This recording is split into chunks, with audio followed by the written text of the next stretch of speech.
உறவுகளை பேணுதல் இந்த காலத்துல இது ரொம்ப கஷ்டம். ஆனா ஒரு பொண்ணு நியூயார்க்ல இருந்து தனியாளா உறவுகளை பார்க்கறதுக்காக இங்க வந்திருக்கு. 15 வருஷத்துக்கு அப்புறம். பேரு அபி, என்னோட பெரியமா பொண்ணு. அவங்களுக்காக தான் இந்த அமர்க்களம். வாழை இலைய போட்டு செமையான ஒரு விருந்து. நண்டு வறுவல், மீன் குழம்பு, மீன் வறுவல், எறா ஃப்ரை, இதெல்லாம் வச்சு ஒரே அசத்தல் விருந்து தான்.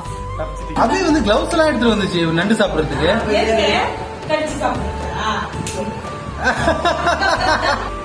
ஆன் பண்ணிட்டு நான் பாட்டே எடுத்துக்கிட்டே இருப்பேன். இப்படிதான் அபி பிரசாதன வீடியோ எடுக்க சொல்லி கொடுப்பான். ஆன் பண்ணாமே எடுத்துக்கிட்டு இருப்பேன். என்னங்க வாழ்க்கை, எல்லாம் கொஞ்ச நாள் தான். இதுல போட்டி பொறாமன்ட்டு சண்டை போட்டுட்டு பேசாமலாம் இருந்துகிட்டு இருக்கோம். எதையுமே கொண்டு போக போறதில்ல. முடிஞ்ச அளவுக்கு அந்தந்த நேரங்களுக்கான சந்தோஷத்தை வந்து இழக்காம இருந்துரும்.